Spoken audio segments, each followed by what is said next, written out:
Welcome to the Chimney and Fireplace Success Network, a weekly broadcast sponsored by CVC Coaching, hosted each week by industry speaker, coach, author, and educator Jerry Eisenhower.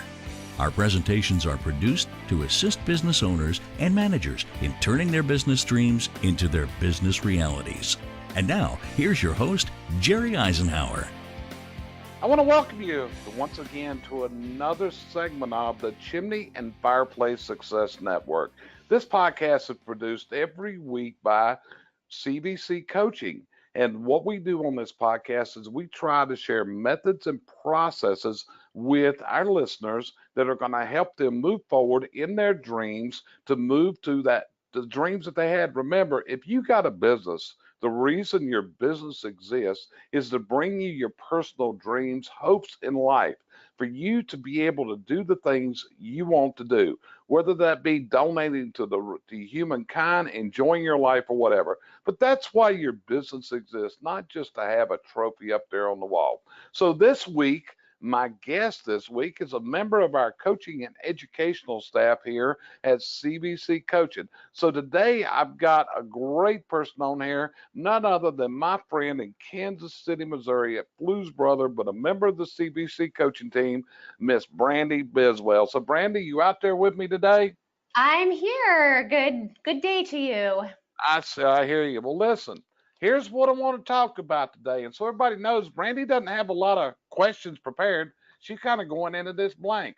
But Brandy, I think as we look at this world out here today, how often do we see people that are saying they're having a problem getting people to even show up for an interview, or people are quitting right and left, or they say, I can't get nobody to work for us, or this millennials ain't worth a crap, this world's going to hell in a handbasket, and all the other things that we hear. Do you ever hear those thoughts? Every day and on every format, on the TV, on the internet, on social media, it's a constant, in just even the groups that I'm involved in, it's a constant complaint I'm hearing day in, day out. It's like every day. So Brandy, what I want to know is you're a coach, you're an educator, you're a nurse that's actually been trained to save lives. But in this case, you're kind of using that knowledge to help people save their businesses and save their sanity. So when you hear those kind of things, do you feel like there's a solution, or is that just the way it is today? I definitely feel like there is a solution and there's a way to make it less painful. I feel like too many people just use the gunshot or shooting from the hip approach, and they don't have a process put in place to decrease that frustration and to ensure their success. Really? So would you like, do you feel like the processes and methods to fix this are out here if people will apply themselves?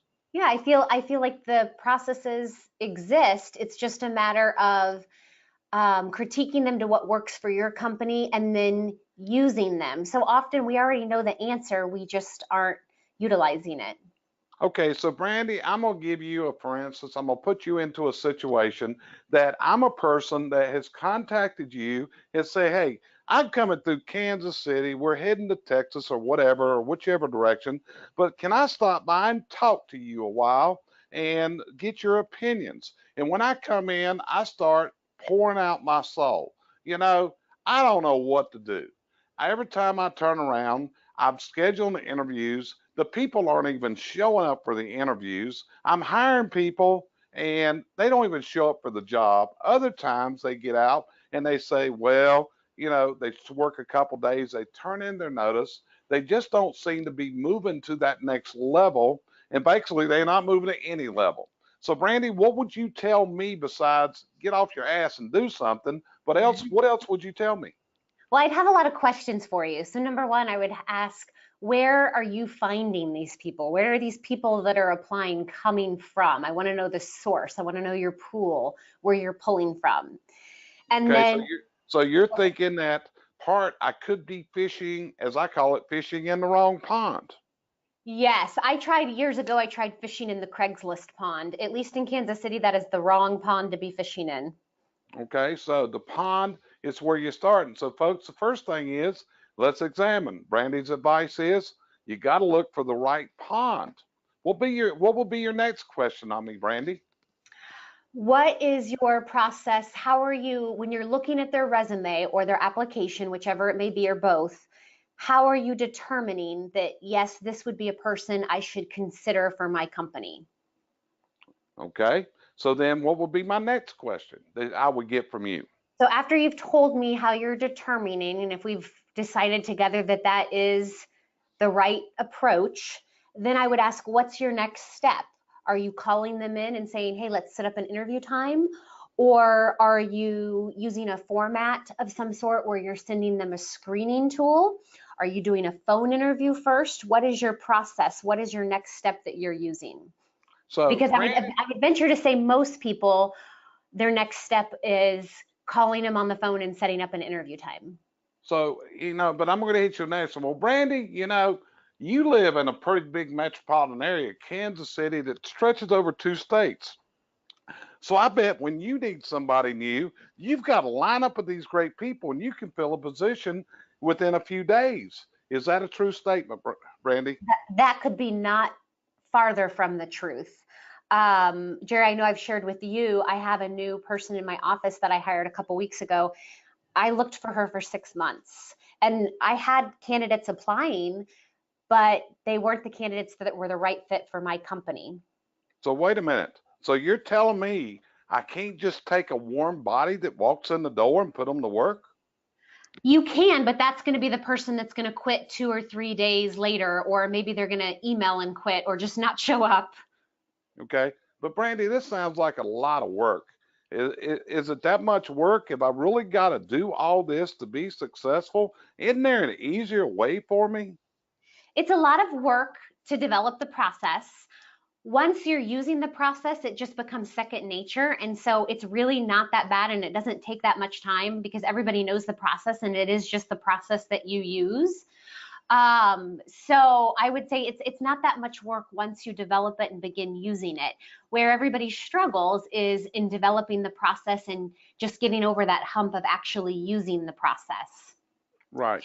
So, and it's a lot less work than hiring the wrong person and having to go through the process of coaching them, firing them, or as we already mentioned, them just not showing up or them quitting 2 or 3 days later. Right.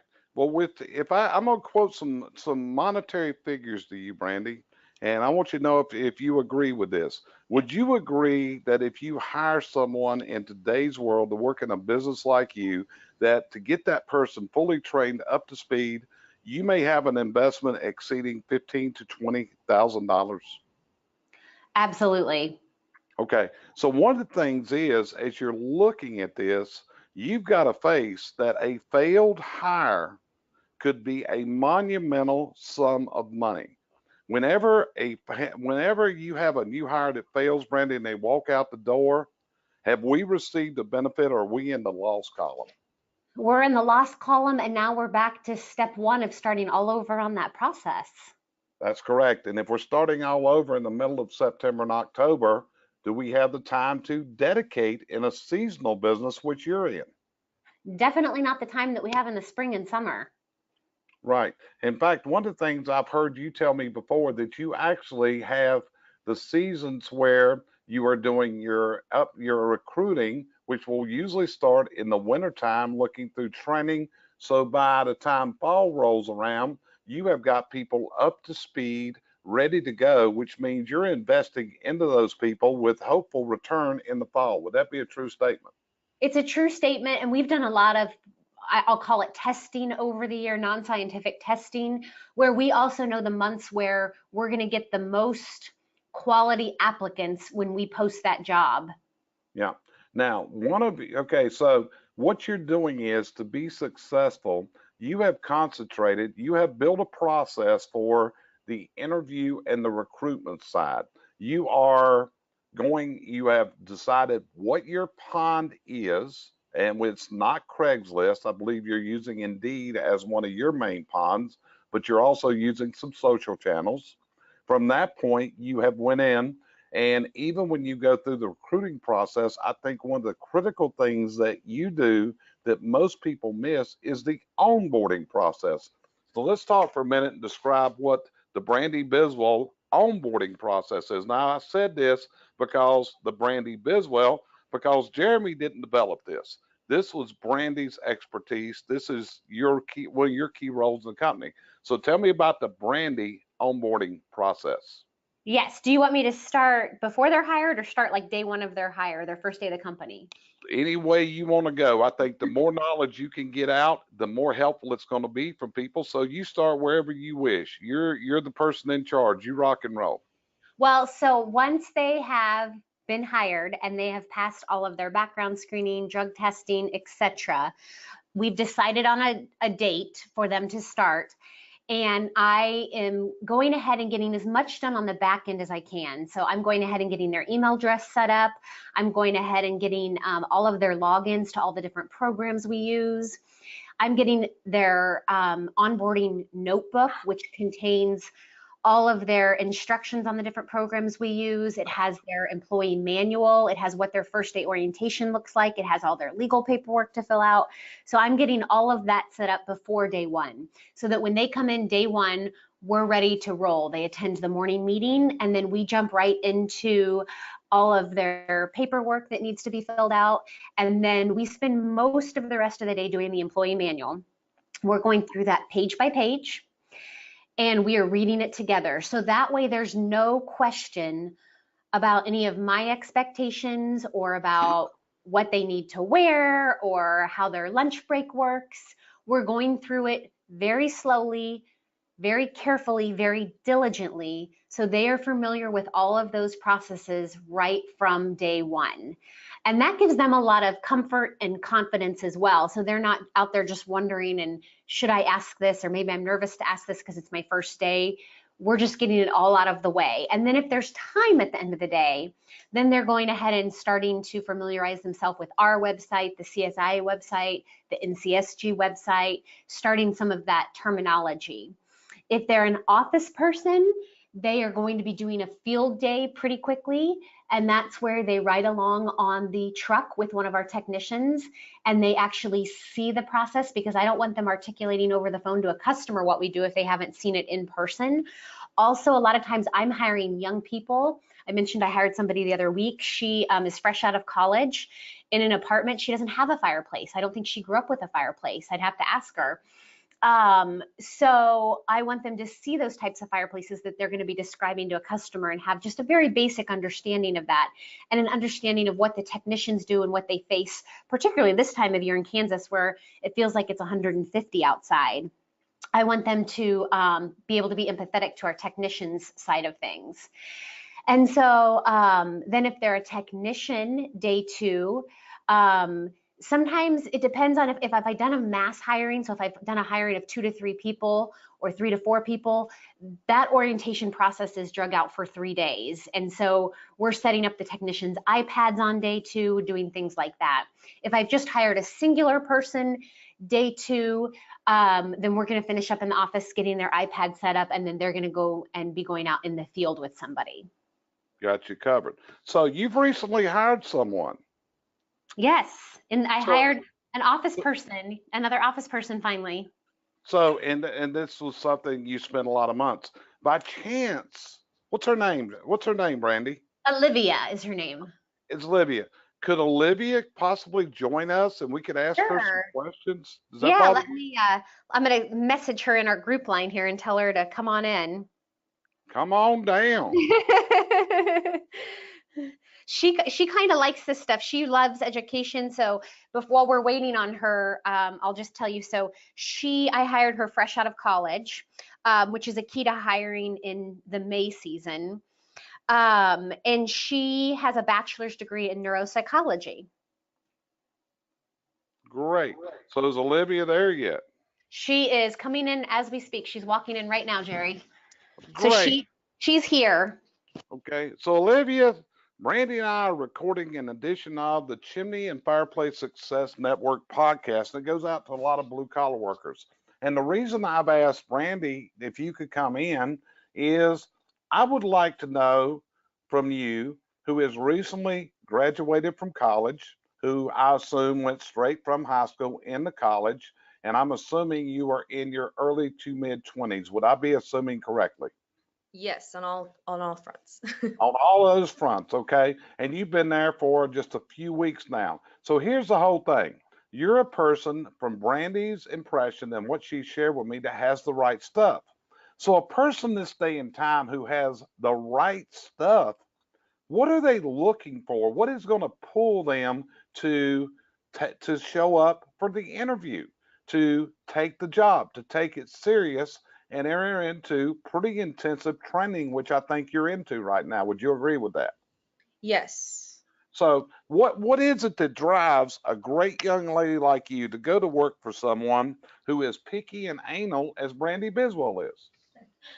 Well, honestly, I can say at least during the interviewing process, the thing that really drew me was the prospect of growth, moving forward, getting to do things that I wanted to do. I'm sure Brandy has told you that one of my main interests is getting into education. And she said, hey, if you come with us, I can kind of show you what I do, which is partially in education. And I said, okay, great, sounds awesome. So definitely the prospect of getting into something that I knew would interest me was great, well, really a great asset to bring me on board. Got you covered. So, in the research we've done, we found that compensation is not the top rank. What people want to do, what we're hearing that people want, they want a job today where they can learn and there's an opportunity to advance. Is that a true assumption of many people in your age group? Oh, of course. People now do not want to be stuck in the same job for really even a couple of years. They want to move up and they want to move up quickly. Okay, so moving up quickly. So when you see that, that's what people want. So you've got to be able to do that. And that's part of what's going on. It's how you present yourself, how you're putting the information. So I'm going to ask you, what in Brandy Blues Brothers advertisements, their Indeed ad, what intrigued you and triggered your interest that this is a company that I may want to consider for employment? And listen real carefully. I said what I did that would you would consider for employment because one of my clients a while back said, Jerry, I don't know what's going on, but I felt like I was being interviewed. And I told him, I said, well, in a way you are, because I think prospects today, the good prospects, they're interviewing the employers sometime to see, is this someone I want to dedicate my life and years of my time into? Would you agree with those things? Yes. Jerry, one of the things I saw yesterday, I was doing some research and I saw that just exactly what you told that gentleman is that employers today, the same way we provide customer service to a customer, we have to provide that to potential candidates or potential recruits. Something interesting, Jerry, that I don't think I've shared with you that's going on right here in Kansas City right now. The HVAC companies are actually having nights at Top Golf where you submit your resume and then they give you a pass and they have an open night where they're there and you go play golf with them and they try to recruit you. So more and more, the responsibility is on us as the employer to show, hey, this is our company culture and this is what we've got to offer you. Right. So, Olivia, I think we jumped over the question. I went into too much detail. So let's go back to the Blues Brothers ad. What enticed you? What was the wording in there that said, this is a company I may want to work for? Well, the main thing was the opportunity. They said right in the application, would you be interested in working on additional projects, not just doing office work? And that to me was really interesting. I didn't know at the time necessarily what they meant, but I knew that if I got an interview with them, I could ask them, and hopefully that would be something that would pertain to my interest or even something that I could bring up myself if I find something interesting, like Brandy had me work on researching the tariffs that are coming up that may affect our pricings. And so I did research on that, and that wasn't something that was necessarily put into my job description. So it kind of broke through the monotony of the day. And I think that was really important to me to say, okay, well, I'm not just going to sit at a desk for 8 hours doing the same thing. Yeah, Okay, Jerry, so we had her working on projects from day one. And so our Petzl helmets, these are the new climbing helmets for our industry that have come out, and we wanted Blues Brothers stickers. And I had found a company, and so I had said to Olivia, look into these size, pricing, et cetera, and let's order them. And this is just a very different in generations. I didn't look at reviews. I didn't look at anything. I thought, well, I found this company seems good. And Olivia came to me and she's like, just so you know, I've looked at the reviews and the reviews are not good. And I'm like, oh gosh, I didn't even think of that. And so she found us another company. And the stickers were actually delivered just this morning and they look great. But that's something that I wouldn't have even thought of. And that's the great thing about hiring with another generation, because they can think in a different box than you can. right. So Olivia, can I put you to a test a minute? Sure. Okay, so here's the test. You did something that probably very few blue collar industries are doing. And that was you did research into what the tariff system is going to do that may entail we have to alter our prices because of what's going to happen on the stainless steel and the futures market. Now, from that, tell me what your discoveries have revealed that you've shared with Brandy. So the main thing was that I guess the president is putting a tariff on steel and aluminum imports from other countries. Mainly, I guess it was directed towards China, and then it just got to every other country in the world. So not only is it affecting our imports by, I believe, 10 or 15%, but it's also affecting exports as well on other areas. But one of our suppliers specifically said that they order their steel from Italy, for example. So their prices are going to change, differing. Yeah, and they're seeing a 3 to 5%. 3 to 5%. Rate hike already, she said. Yeah, Right. so they're going to change differing based on differing countries that we may get our products from, or suppliers may get their products from. Right, and this is going to affect materials that you buy and resell. It's going to affect the cost of construction because steel is used in construction, and steel is a determining factor for the world economy. It's kind of like oil. So when you look at this, the point I'm trying to make is about Brandy. Does Jeremy have time to research those things? He doesn't have time, and honestly, I don't have time either. That's why I put Olivia on it. I know that's what I'm talking about. See, what I'm talking about here is when you look at, and a lot of people wonder, what does someone in an office do all day? A lot of times, well, they just sit around and wait for the phone to ring. Olivia, you just sitting around waiting for the phone to ring around here? No, I have too much to do already. Got too much to do. Sometimes you showed you're very intelligent and you're very capable, which means guess what? You're going to get a lot of work, which means you can grow forward in the company and has a company with a lot of potential and business owners that really care about their employees. Would you agree with that statement? Yes, absolutely. So see, that's the key thing. When you look at it, one of the biggest sales forces you've got for going to work for you is your present employees. What are they saying? What are they telling other people? Are they bringing you new prospects? If you heard what Brandy said, we got to develop a marketing plan for new people. I've been saying this for 3 to 5 years now, and this is the way it is. The only thing that is going to change this employment situation, I don't think anybody wants, because it's called a recession. Brandy, would a recession that would take away all these problems and have people lining up at your door, would that make you happy? No. It would. I mean, when you look at it, I mean, sometimes we got short-term memories, folks, but it was only 10 years ago that this country was on its knees. Companies were being salvaged by the government. Banks were being bailed out. Do you realize that was only 10 years ago? Only 10 years ago. So what you're looking at, hey, if we have people lining up at your door, it probably means your phone's not going to be ringing as much. It probably means your numbers are not going to be as good as they are right now. So what you've got to do is develop the systems to do this. Now, Brandy, how can you help people do this? Well, Jerry, I'm available, and Olivia is too. As I think I mentioned, her degree is in neuropsychology, so she loves to look at all this from that perspective of the brain and the psychology part of it. So we're available to, if people want to send us their interview questions, again, if they want to send us their job posting. Again, a lot of people think it is just picking up the phone and putting the phone on hold. That's a receptionist. And I don't know of too many chimney companies that are hiring a receptionist. Maybe some of the larger ones do need just a person that can transfer the phones.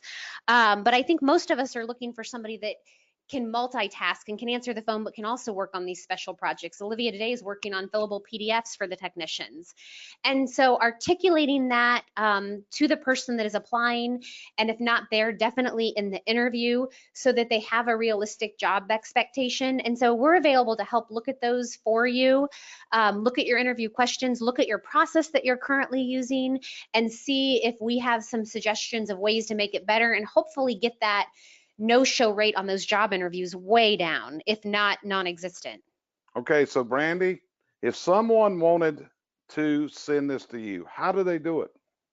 The easiest way to reach me is by email. And so that's Brandy at cvccoaching.com. And Brandy is B with a boy, B is boy, RANDI.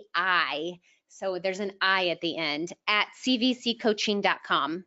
There you go. And you can also look up Brandy on our website at cvccoaching.com. And she's also on our educational platform. She's been presenting a lot of sessions on there. In fact, we got a new one coming up, how to manage, how to hire a multi-generational workforce, that we put together a pile of stuff. Brandy, what are you thinking about all this research we put onto that platform at this point on this particular subject matter? Well, I think it's great because, again, the more studies and data that we have at our fingertips is what helps us know how to change the process, how to evolve the process, and how to make it better and get the best talent that's available out there.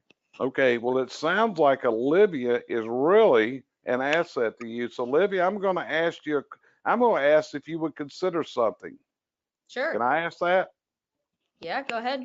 Would you consider putting together a presentation, an hour or two, of what today's worker is looking for, and presenting that with me one day on our educational platform? Yeah, absolutely. Sounds great. Okay, because I think you've got a lot you can share with people. But the thing is, if you're a person that's out there and you're saying, I can't find nobody to hire, if you're a person that is saying people ain't showing up for interviews, if you're a person that's having all kinds of problems with people not staying with you, Brandy, what's their answer? Again, look at your process. Yeah, look at the process and find the holes. That's it, because there's no other way around it. It's got to change. It's got to change. To show you a difference, Brandy, yesterday I was watching on Facebook and you posted that you had a technological breakdown. Is that true? We did. Okay, and was it true that the people in your office didn't know what carbon paper was? Yeah, the people in my office and the technicians. The technician came back and he looked at it and he's like, I don't understand. How do I do this? Right. And you remember what I put on there? Tell them it's kind of like a CC on an email, okay? Well, I felt like really old. We were using carbon copies when I came onto the company in 2013. We didn't transition to electronic till 2014. But then I have to remember, for a lot of these guys, they were still in middle school. Right. So actually what you were using was what's called NCR. Am I correct? I don't know. NCR, carbon papers, when you used to have a sheet of carbon paper you put between the forms, that was carbon paper. Now, the forms we used were what called NCR, stood for National Cash Register. So if you wrote on one, you would see it on the next sheet, right? Yes, then that's what we were using. Yes. Right. Duplicate copies, yeah. So you'll know, see, that was called NCR. You got to remember the development of the system, okay? Very good. Yeah, so now I learned something too. Now you've learned something. They didn't know how to use your NCR, because when I knew that from the print business, because I used to print those NCR forms years ago. And if you put the sheet of paper backwards, you got a real problem, okay? Because it don't work but one way. So anyway, hey, Brandy, I appreciate you taking your time out today. And Olivia, I'm most grateful for you sharing with us from this. In fact, Olivia, I see a lot of potential of you helping us educate people. So you up to that challenge? Oh, yeah. Did you hear that voice that just came in? That's a voice of excitement, because what I can tell from talking with Olivia in this interview is Olivia really cares and wants to help other people. Olivia, have I described you fairly well, or am I off base? I think you're pretty accurate. I'm pretty accurate. Okay, and we've never met before, right? Correct. But you have heard my voice quite a bit on classes, I believe, at this point. Yes, probably about 6 hours now. Okay, And so she's heard here's your a accent and the way you pronounce things. We've had quite a fun time with that. so you're making fun of my southern accent, okay? Which is as close as there is to Shakespearean English, as I've told you many, many times, young lady. So here's the whole thing, Olivia. You're also involved in a new type of training, which is virtual training. How is virtual training helping you? And Brandy, I'm going to ask you a question about this a minute, of your aspect of how it's helping you speed the process. So from your aspect, is virtual training an asset to you in the learning process, Olivia? Yes. I mean, for me personally, it's just like my college experience. I love it. And the fact that you can kind of go for an hour, pause it, just in case there's a phone call, go right back into it without disrupting anybody else is really great. Great. So And Jerry, I think she hit the nail on the head there. And this is something you and I've talked about, is she said it was what she was already doing. It was what she was used to from college. And that's where I think you and I would agree that this is something that our industry's been lagging on and been a little bit behind in. And so the folks that are coming up and getting into the workforce, they're just used to learning this way. It's just very normal to them. it is very normal. It's hard to adjust a person in their 50s to adjust to virtual learning. We understand that. So the program we're developing, I'm calling it for the future.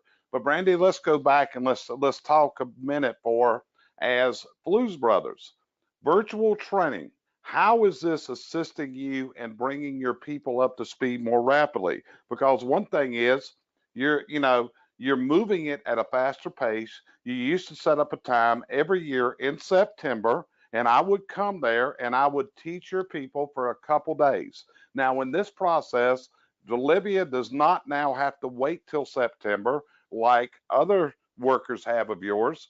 She is moving on. So by September, this is going to enable her to be vastly advanced from what's in the past. Would you agree with that? Oh, I absolutely agree. And from an employer aspect, everything that she's doing, we had to sit down in the beginning before this platform existed, and we had to spend time and go through it and go through the books and go through the different websites and try to find the material and teach it, which took a lot of time out of my day. Her day 2 or 3, she was already on the platform going through the information and was learning so much more than I could have taught her in a week's or 2 weeks or 3 weeks time, because of the interruptions that we would have experienced or the other jobs. I was on vacation and she was already learning. And then I got to tell you, from a cost standpoint, yes, you pay for the platform or the individual courses if that's how the company chooses to do it. I don't miss your hotel bill or your meal bill or your car rental or your airfare. It saves me so much time and then money, because I don't have all those overhead expenses of bringing you in every September, your birthday cake. Yeah. I get to spend this year I could have my birthday with my wife instead of Brandy and Jeremy, right? Absolutely. But the other side was, Brandy, do you remember when we first started doing it? If you remember right, it took a little while for you to get this. It's just like it took me whenever I started doing virtual. I didn't see the vast potential in the virtual training. And one day there's a light bulb went off with you, and all of a sudden it hits like this is our answer. So do you remember those times? Oh, I do. And I remember you would like call me or text me and say, hey, you haven't looked at this course yet. And I'm like, well, I have, but I can't figure out this or that. And I was having trouble learning how to navigate it. And I was being a bad person and not trying to watch your videos on how to. I was like, I don't have time for that. I do better learning on my own. And then we talked one day and you walked me through it. I think the biggest light bulb for me was when I was able to put in each employee individually and assign courses to them, and then actually get in and see when they've logged in, how much time they spent, what they scored on their quizzes. That's when I was like, that's when I had my aha moment of, wow, this is something big. Right. It's like do you remember the morning you called me and said we can't find the reports? And Yes. again, it was manipulating the site and just understanding exactly how to get there. So if you're looking at virtual training, whether it's our program at CVC Coaching or it's another program, if you're not understanding how to manipulate this, and the more you work with it, because what we're seeing is, folks, this is the next level of training. I can show it to you from a cost-effective standpoint. I can show it to you from any way. But virtual training is going to move your people so much more rapidly. And now we're having the systems built in that you're going to be able, you can use it in your interview process and other ways. So we see it as a tremendous asset for everybody out there. You agree with me, Brandy? Absolutely. And Brandy ain't involved with nothing that she ain't gonna, and she ain't involved in nothing that she ain't gonna believe in. Believe me, you ain't gonna pay her enough money to get her involved if she don't believe in it. Would that be true, Brandy? That's a very true statement. And if it's not working for me, you're going to hear about it. If it ain't working right, God Almighty, by as any of her suppliers would tell you, when it don't work, and when Brandy Biswell's on the phone, you better listen to what she's saying, right, Brandy? It's true. Sadly, it's true. It's sadly but true. So anyway, we appreciate you joining us here at the Chimney and Fireplace Success Network. If you want to get in touch with Brandy, again, email her at Brandy, Brandi, at cbccoaching.com. You can go to the CBC Coaching website. You can go to our education page, find out about our online e-learning platform, or you can also go to our profiles and you get a lot more about Brandy. And Brandy was a nurse. Brandy was a teacher in the nursing industries. Brandy, I believe you're a certified. Tell a little bit about your qualifications in nursing, please. Well, my master's degree is in hospital administration. So I spent 16 years in the nursing field, but my master's degree, the emphasis is really on the administration side of the hospital and the nursing field. Yeah, but I think this is the key thing. I asked Brandy one time, because Brandy, did you get paid pretty good as a nurse? I got paid very well. That was what took me so long to leave the hospital and come to Flues Brothers. I bet you had some pretty good benefits, didn't you? Yeah, I had free health insurance for anything we had done. But my point I'm getting at is, why did Brandy do this? And I think this is a key thing to tell you, because Brandy wanted to be a mother to her children, be able to participate with her kids as a mother more. Brandy, is that a true story? Yeah, that's very true. This gives me my work-life balance and flexibility that I was craving and needing. Right. And remember those words she just said, work-life balance. You see, that might not be important to you in your 60s, your 50s, but I'm going to tell you something. It's very important today to the Olivias of this world. Olivia, would that be true? Yes, very much so. I mean, these are the big things, guys. So what you've got to do is put together your marketing plan. And once you have the right fish coming out of the right pond, you've got to understand how to process them through. You got to understand how to interview. You got to understand how to onboard. And once you got them onboarded, you got to understand how to train them. Because right now, Brandy, it might be a mistake to let Olivia on here, because you may have some people trying to headhunt her right out of your ball game, right? Well, yeah, or I'm worried you're going to headhunt her. She may want to come to work for you full time. Then you'd be all mad at me. But hey, I think what I want Olivia to do, I think she looks at that as a challenge and how she can help people, because I don't think she's gonna move to Concord work with me. Great. So anyway, this is Jerry Eisenhower with the Chimney and Fireplace Success Network. We're on iTunes, we're on SoundCloud, we're on Spreaker. We're now distributed through the Lizbon system, and we present these every week. And our whole plan, the reason for doing it, is to give you tools, tactics, and tips that are going to help you move to your dream destination. So, Brandy, anything you want to add before I kick this podcast out of here today? Just stop the pain. Reach out to us. We're here. That's what we're here for. There's no fee to email us and get some free advice. So just stop the bleeding.